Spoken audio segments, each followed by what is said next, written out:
September 12th, 1945, Fort Sam Houston, Texas. The war in Europe had been over for 4 agonizing months, a ceasefire on a continent of ghosts and rubble, but its echoes still reverberated across the globe, rippling through the lives of millions, even here, in the blistering alien heart of Texas. The morning sun beat down on the repatriation center with a relentless, punishing heat that turned the very air thick and shimmering. For the women sitting silently inside the cavernous mess hall, it was a heat utterly foreign, a physical manifestation of their displacement. They were German women, a consignment of the defeated, not hardened soldiers from the front lines, but the female auxiliaries who had oiled the gears of the Third Reich's war machine. Clerks from bustling administrative offices in Berlin, nurses who had staunched wounds in the frozen hell of the Eastern Front, fresh-faced radio operators of the Luftwaffenhelferinnen who had relayed orders as Allied bombers, turned their cities to ash, captured in the final chaotic collapse of a nation that had promised them a 1,000-year reign. They were now prisoners of war on American soil, waiting in a strange purgatory for the long, uncertain journey home. Before each of them, on a standard-issue U.S. Army tray, sat a plate of food, and on that plate, a thick slice of roast beef, its juices pooling next to a scoop of mashed potatoes and a helping of green beans. It was a symbol of American abundance, a meal most civilians back home would consider a Sunday luxury, and it sat untouched. The beef, a testament to the victor's bounty, grew cold, a film of fat congealing on its surface under the slow-turning ceiling fans. American officers watched from the doorways, their initial confusion curdling into a familiar, weary frustration. These women had survived the firebombing of Hamburg and Dresden, years of extreme rationing that had turned a single potato into a treasure, and the utter, violent destruction of their entire world. They had seen things the young GIs guarding them couldn't even imagine. Yet here, offered a meal of undeniable substance, they chose hunger. It was a quiet, maddening mutiny. Corporal Frank Zimmermann, a German-American liaison barely out of his teens, moved between the tables. His parents had left Bavaria in the 1920s, and his German, learned at his grandmother's knee, was soft and tinged with a Midwestern accent.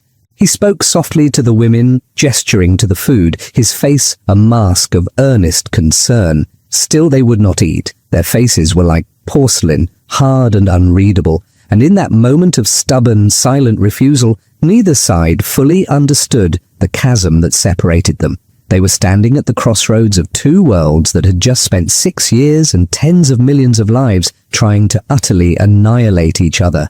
Before we continue with this remarkable story, if you're fascinated by these untold moments from history, do us a favor and hit that like button and subscribe to our channel. It helps us keep these stories alive. And drop a comment telling us where you're watching from. We love hearing from our community around the globe. Your support helps us bring more forgotten history to light. The refusal seemed simple on the surface, a final, futile act of defiance from a vanquished people. But what happened next in the smoky haze of a Texas afternoon would reveal something profound about the intricate psychology of defeat, the fluid nature of identity, and the strange, unexpected power of food to bridge the impossible. Because when these women finally understood what they were truly being offered, their reaction would tell a story of surrender and acceptance that no formal peace treaty could ever hope to capture. To understand why a simple slice of beef became a battlefield, you must first understand who these women were and the shattered world they had just lost. They were the cogs in a vast, totalitarian machine. Women like Helga Schmidt, a 42-year-old head nurse from Hamburg.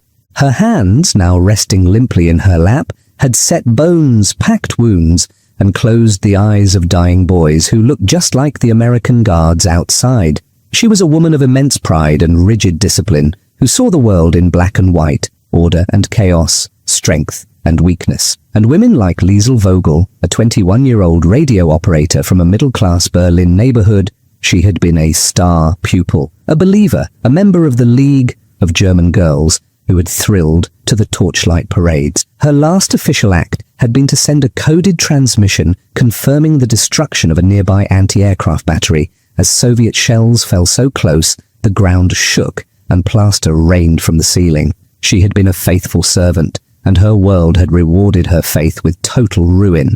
They were not the architects of the war, but they had been its willing participants, steeped from childhood in a potent cocktail of nationalist fervor and sophisticated propaganda. Joseph Goebbels' ministry had painted a vivid picture for them. Germany, a bastion of high culture, discipline and moral purity, standing against a world of degenerate and inferior peoples. America, in this telling, was the ultimate boogeyman, a nation of crude, racially mixed, gum-chewing barbarians, a culture defined by its excess, its wastefulness, and its lack of soul. For years, this worldview had been reinforced by the hard reality of scarcity. The German home front was a world of ersatz everything: coffee made from roasted acorns and chicory, bread bulked up with sawdust and potato peels, sausages containing more filler than meat. The infamous turnip winter was not a distant memory. Its privations were etched into their bodies, in their pallor, in their gaunt frames. A watery stew with a few scraps of potato and cabbage was a good day. Meat was a phantom, a ghost of a memory, from a time before the war. Now, in the humiliation of defeat, they were confronted with unimaginable plenty. The thick, juicy slab of beef on their plates wasn't just food, it was a psychological assault. To their eyes, it represented every accusation their leaders had ever leveled against America. It was wasteful, it was excessive, it was arrogant. It felt less like an offering of sustenance and more like a deliberate flaunting of victory, a taunt served on a china plate. For Helga, who had watched children starve, the sight of it was a physical offense. For Liesel, it was the confirmation of a lie she had been told was truth. It was easier to believe the propaganda than to accept the horrifying possibility that their entire sacrifice had been for nothing. Corporal Zimmermann, caught between his American uniform and his German tongue, felt the full weight of this impasse. He tried to explain the situation to his commanding officer, Colonel Arthur Morrison, a man who saw the world in terms of logistics and objectives. Morrison's office was sparse and functional, a temporary space for a temporary problem. He was a pragmatic, no-nonsense career officer in his early 50s who had spent the war orchestrating the movement of men and materiel across Europe. He understood supply lines, tonnage, and timetables. The subtle, stubborn pride of his prisoners was a variable he couldn't quantify. "They won't eat beef! For God's sake, why not?" he asked, his voice tight with impatience. "Sir, it's complicated," Zimmermann began, struggling to find the words. "It's about what it represents. For the last 5 years, they've been told we're wasteful, undisciplined. To them, a giant slab of meat like that, it's offensive. Some of them think it might be horse meat, something we'd feed to animals, but for most, I think they see it as a symbol of our arrogance. It's a matter of pride. It's the last thing they have left to control." Morrison ran a hand over his tired face. "Pride doesn't fill your stomach, Corporal, and I've got medical reports saying some of them are suffering from malnutrition. We have a duty of care. Fine. What do they eat, Zimmermann?" "The basics are bread, potatoes, root vegetables, soup, maybe some fish or chicken if it's prepared simply." So for the next week, the mess hall adjusted. The roast beef disappeared. In its place came boiled chicken, baked cod, heaps of potatoes and canned beans. The meals were bland, colourless and institutional, but they were acceptable. The women ate. They ate mechanically, without comment or pleasure, but they ate. The silent protest was over, replaced by a sullen, silent compliance. But then the fragile news system faltered. Fort Sam Houston was a massive, humming transit point in the Great Demobilization. Thousands of American GIs were processing through on their way to homes they hadn't seen in years. The base hospital was full, and the vast administrative staff had to be fed. In the complex triage of military logistics in mid-September 1945, securing a consistent supply of fresh fish for a small, politically insignificant group of German female POWs in San Antonio, Texas, was nobody's priority. The requests got lost. The shipments were diverted. The mess sergeant, a burly career soldier from the piney woods of Georgia named William Tucker, approached the colonel, his white apron stained, his hat held respectfully in his hands. He was a man who spoke in problems and solutions. "Sir," he began, his southern drawl thick as molasses, "we're running short on the fish and chicken for the German ladies. Quartermaster says the GIs come first, but I got a warehouse full of beef briskets they sent by mistake. Tough as boot leather, but it's meat." Morrison sighed. the problem returning like a headache. And we've already established they won't eat it, Sergeant. Tucker shifted his weight, a glint in his eye. Sir, with all due respect, what if we don't call it beef? What if we make 'em something so different they ain't never seen nothing like it before? Morrison leaned back in his chair, his curiosity piqued by the sergeant's quiet confidence. I'm listening. Sir, I ain't from here, but I've been stationed in Texas long enough to learn a thing or two. Down here, they do something to that tough brisket. They transform it. It ain't roasting, it ain't frying. They call it barbecue, and when it's done right, it don't look, smell, or taste nothing like that roast we served 'em. What Sergeant Tucker proposed was not deception, not exactly. It was translation. He was suggesting a form of culinary diplomacy, one rooted in the unique hybrid history of Central Texas itself. He didn't know the full academic history, but he knew the practical results. In the mid-19th century, this region had been settled by a wave of German and Czech immigrants, people fleeing hardship in Europe for the promise of cheap land. They brought with them their traditions of butchery, sausage-making, and smoking meats for preservation. They opened meat markets in dusty little towns that still bear their names, New Braunfels, Fredericksburg, to avoid wasting the tougher, less desirable, and therefore less profitable cuts of beef, like the fatty, muscular brisket. They turned to the old ways. They adapted their European smoking techniques to their new environment, using the native post oak wood that grew in abundance. They learned to smoke the meat low and slow, not for hours, but for half a day or more, until the tough collagen and connective tissues melted into gelatin, rendering the meat impossibly tender, succulent, and utterly transformed. The irony was beautiful, though likely lost on everyone in that office. The solution to feeding these proud, defeated German prisoners might lie in a folk tradition brought to the Texas soil by their own countrymen a century earlier. Colonel Morrison, a pragmatist to his core, saw the elegant logic in the absurdity. All right, Sergeant, he said, run a test, but if they don't eat it, the briskets are on you. The next morning, long before the Texas sun had begun its assault, Sergeant Tucker was at work. He arrived at the mess hall at 4 a.m., the world still draped in darkness and silence. He had requisitioned a single, magnificent brisket, a 14-pound slab of beef, its surface a complex geography of muscle, and a thick cap of hard, white fat. In the stark light of the kitchen, he began his ritual. He was no longer just a mess sergeant, he was an artisan. With a deft boning knife, he trimmed the excess hard fat, sculpting the brisket, leaving a perfect quarter-inch cap that would render down and baste the meat during its long slumber in the smoke. He seasoned it, not with a complex array of spices, but with the holy trinity of Central Texas tradition, a liberal coating of coarse kosher salt and coarse ground black pepper, the Dalmatian rub. It was simple, honest, and all that was needed. Behind the mess hall stood a large black offset smoker, a utilitarian steel drum that looked more like a piece of industrial equipment than a culinary instrument. Tucker filled the firebox with seasoned post oak wood that had been cured for almost a year, its scent dry and sweet. He lit the fire, and with the practiced hand of a master, he coaxed it into a small, clean-burning flame.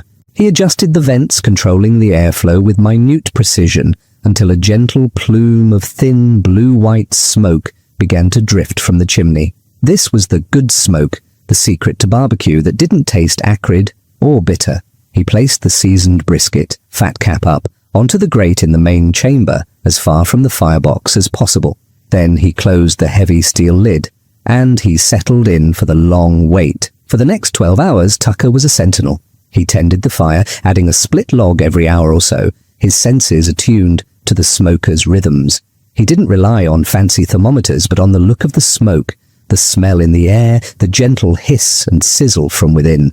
He was conducting an orchestra of smoke, heat, and time, coaxing the tough muscle into submission through a slow, patient alchemy. By noon, a smell began to drift across the repatriation center. It was a scent entirely unfamiliar to the base, not the smell of roasting or grilling, but something deeper, richer, more complex. The smell of sweet wood smoke and slowly rendering beef fat, a primal, mouth-watering aroma that spoke of patience and care. GIs walking to their own lunch stopped and sniffed the air. Their heads, turning administrative staff, found excuses to walk past the mess hall, drawn by the invisible, delicious current. At 4 p.m., after 12 hours in the smoke, Tucker deemed it ready. He opened the smoker and a cloud of fragrant steam billowed out. The brisket was unrecognizable. Its surface was a deep, dark mahogany, almost black, a crusty bark of rendered fat and spices. It was no longer a raw piece of meat. It was an artifact. When he prodded it, the whole thing jiggled like gelatin, a sign of perfectly rendered connective tissue. He wrapped it in butcher paper and placed it in a warmer to rest, allowing the juices that had been driven to the center by the heat to redistribute throughout the meat. This step, he knew, was as crucial as the smoking itself. An hour later, he placed the rested brisket on a large cutting board. The final revelation, with a long, razor-sharp slicing knife, he cut into it, against the grain. Each slice fell away, revealing a cross-section of his day's work. The dark, crusty bark, a beautiful, distinct, pink smoke ring just beneath it, and a center of impossibly tender, juicy beef. He plated it simply the way it was served in the old meat markets of Lockhart and Taylor. A few overlapping slices of brisket on a tray, accompanied by nothing more than slices of plain white bread to sop up the juices, some sharp dill pickles, and raw white onion. This wasn't a fancy meal. It was peasant food elevated to artistry by craft and patience. He found Corporal Zimmerman. "Corporal, go tell him dinner is served." Zimmerman looked at the dark, almost alien-looking meat. "What am I supposed to tell them it is, Sergeant?" Tucker wiped his hands on his apron, a faint smile on his lips. "You tell him it's Texas barbecue. That's not a lie. That's exactly what it is." That evening, the atmosphere in the mess hall was thick with a familiar suspicion. The women filed in and sat down, their movements weary. Then they saw the plates, their eyes narrowed. The dark, sliced meat on their trays looked nothing like the pale grey roast beef they had so decisively refused before. Its texture was different, streaked with glistening fat. Its colour was a deep, smoky brown, edged with a strange pinkish hue, and the smell was entirely new and overwhelming. It was the scent that had been teasing the air all afternoon, now concentrated before them. Wood smoke, char, and a deep, almost sweet savouriness. Corporal Zimmerman approached the table where Helga Schmidt sat with the younger Liesel Vogel and a few other senior women. He carried a plate as if it were a diplomatic pouch. "It is a regional specialty," he explained carefully in German. "A Texas tradition they are very proud of. It is smoked meat. They call it barbecue." Helga Schmidt, the proud nurse, the group's informal, unassailable leader, was the gatekeeper. Her gaze was a physical force. If she refused, they all would. She studied the plate with the intensity of a surgeon examining a wound. She picked up a small piece with her fork, holding it up to the light, turning it over, examining it from all angles. It fell apart under the pressure of the tines. Finally, with a sigh of what seemed like weary resignation, she slowly put the small morsel in her mouth. The entire room seemed to hold its breath. The other women watched her face, searching for a sign. They had learned to read each other's subtle expressions over years of shared hardship. Helga's stony expression flickered. A furrow appeared between her brows. It was not disgust. It was surprise, consideration. Her jaw worked slowly, thoughtfully. Then, a barely perceptible nod. She took another, larger bite. A quiet, hesitant voice broke the silence. "Es ist gut," she murmured, almost to herself. "It is. Good." It was more than good. The tough, stringy, boiled-tasting beef she had expected was gone, replaced by something that melted on the tongue, a complex symphony of smoke, spice, and profound beefiness. It was unlike any meat she had ever tasted. One by one, as if a spell had been broken, the other women followed her lead, tentatively at first, then with growing confidence, a quiet murmur of appreciation, a sound not heard in that mess hall before, began to fill the room. The clinking of forks against plates became steady, purposeful. The distinction was everything. In their minds, they were not abandoning their principles or surrendering their pride. They were encountering something entirely new, a food that existed outside their known categories. This was not the conqueror's bland boiled beef. This was Texas barbecue, a thing with its own name, its own identity. The transformation from raw ingredient to finished product was so complete, so alchemical, that it had become something else entirely. And that made it permissible. It was a loophole of the soul. Over the next few weeks, a quiet revolution took place. Sergeant Tucker smoked brisket every other day. The women ate. They began to look forward to it. The dark circles under their eyes began to fade, replaced by a healthier color. The tension in the mess hall eased, replaced by a quiet, shared ritual. Colonel Morrison, reviewing the medical reports and the now empty supply requests for fish, noted simply in his official log that the dietary situation had been resolved through culturally appropriate food preparation. But something else was happening, something the reports couldn't capture. The act of eating barbecue became a bridge. It was the first crack in the wall of silence and suspicion. It opened a conversation that formal procedures and military commands never could. The women, led by the endlessly curious Liesl Vogel, began asking questions. Through Corporal Zimmerman, they began to unravel the mystery of this strange and wonderful food. One afternoon, Sergeant Tucker, with Zimmerman translating, took a small group of them, including Helga and Liesl, out to see the smoker, which he now referred to as his office. He stood by the big black steel drum, explaining the process with the simple, direct passion of a true believer. He showed them the post oak logs, explaining why he preferred them over the more common mesquite. "Mesquite's fine for grilling," he said, as Zimmerman translated. "But for a long smoke, it's too strong, burns hot and fast. Post oak is gentle, it respects the meat." He talked about the importance of a low, steady temperature, showing them how he controlled it by minutely adjusting the vents. He spoke of the patient's required 12 hours minimum, he repeated. "Sometimes 16, you can't rush it. You just gotta let it tell you when it's ready." The women listened with a focused, serious attention. They came from a culture of engineers, artisans, and farmers. They were not strangers to craft, to the patient application of skill over time. They knew what it meant to work with time and temperature, whether in a kiln, a workshop, or a field, to coax transformation from raw materials. They saw in Tucker not a jailer, but a fellow craftsman. Then Liesl asked the crucial question, "Is the meat expensive? Is this a luxury for rich people?" Tucker let out a short laugh. "Ma'am," he said, his eyes crinkling at the corners, "brisket used to be the cheapest cut you could buy. Garbage meat. Folks didn't want it. Too tough, too fatty. They'd grind it up for hamburger.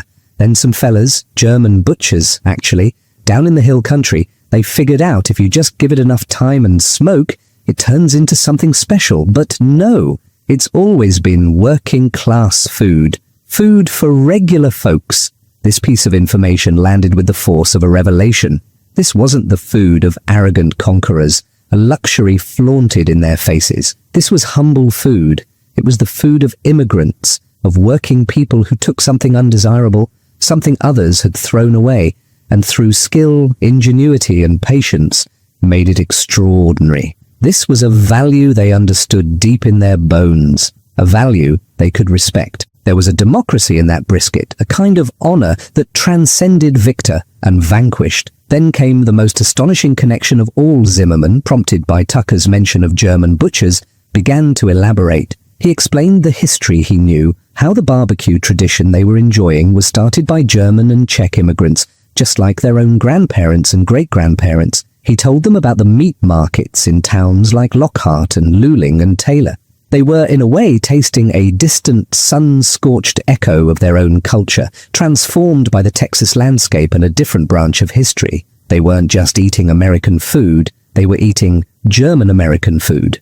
For the first time, the rigid, black-and-white line between us and them began to soften, to blur into a smoky, indistinct grey. By late September, the situation had settled into a comfortable, almost surreal routine. Then one evening, after the meal was cleared, Helga Schmidt made a request. She asked to speak with Corporal Zimmerman alone. They stood in the warm evening air just outside the mess hall, the chirping of crickets filling the silence. She wasn't angry.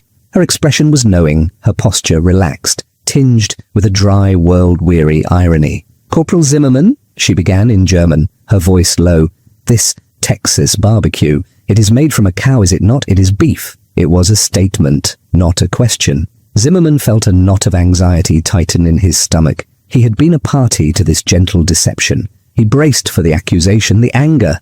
He hesitated for a moment, then decided on the simple truth. "Yes, Frau Schmidt, it's beef." Helga looked at her hands, then back at Zimmerman. A small, wry smile, the first he had ever seen on her face, played on her lips. "We knew," she said softly. "Perhaps not the first time. The smoke and the spices, it was so different, but by the second time, we knew. Beef is beef. The body does not lie." Zimmerman was stunned. "Then why did you eat it? Why did you let the others eat it?" Helga took a deep breath, gathering her thoughts, choosing her words with the precision of a surgeon.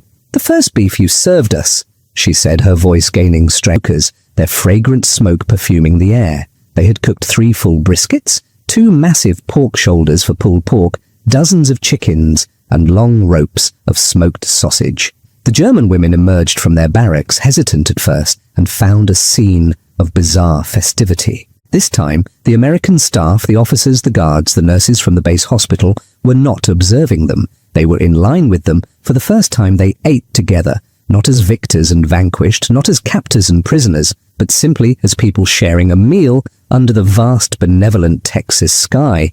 As the evening wound down, Helga Schmidt stood up. With Corporal Zimmerman at her side to translate, she addressed the assembled group. Her voice was clear and steady. "We do not know what awaits us in Germany," she began, her words carried by Zimmerman across the quiet crowd. "We are told our homes are gone, our nation is divided, but we will not forget what happened here. In this place you did not treat us only as enemies, you treated us as people. You showed us care, and you shared with us your craft. We thank you." Sergeant Tucker, a man of few words, stood by his pit, his face illuminated by the glow from the firebox. He simply wiped his hands on his apron and gave a short, sharp nod of acknowledgement. It was all that needed to be said. A week later, the women departed. They walked up the gangplank of a transport ship, carrying few possessions, but they took with them the memory of smoke, of patience, and of a shared meal that had, for a brief, strange time, turned a Texas repatriation camp into a place of unexpected, unwritten peace. They returned to a broken country, a nation grappling with immense guilt, unimaginable loss, and the monumental task of rebuilding from absolute zero. Their individual fates are now lost to the quiet drift of history. We don't know if Liesel, in her new life in the rubble, ever tried to replicate the barbecue, or if Helga ever spoke again of the peace beef she ate in Texas, but the story remains a small, stubborn testament to the quiet, often overlooked moments where history actually turns, not in the grand halls of power, but in the strength. That was war beef. It was the meat of a conqueror, boiled and slapped on a plate without thought, without care. It was a symbol of your power and our humiliation. It was an insult. This, she gestured vaguely towards the empty mess hall. This is different. This is peace beef. Peace beef? Zimmerman repeated the strange phrase. Yes, Helga affirmed. The man who makes it, the sergeant, he does not cook with arrogance. He cooks with care, with patience. We watched him. He tends the fire for hours. He respects the process. He gives the food his time, his skill. He is not flaunting his victory. He is sharing his craft. To eat that first beef would have been to accept our defeat. To eat this barbecue, it is to accept an offering of skill and respect. It is an act of peace. The distinction she drew wasn't culinary, it was existential. The roast beef was an act of raw power. The barbecue was an act of refined craft. One was an imposition, the other was an invitation. To eat the barbecue was not to surrender one's pride, it was to participate in a ritual of transformation that acknowledged their humanity and the humanity of their captors. They had not been defeated by the barbecue. They had been invited to share in it. This subtle shift was a profound, unspoken lesson in the psychology of occupation.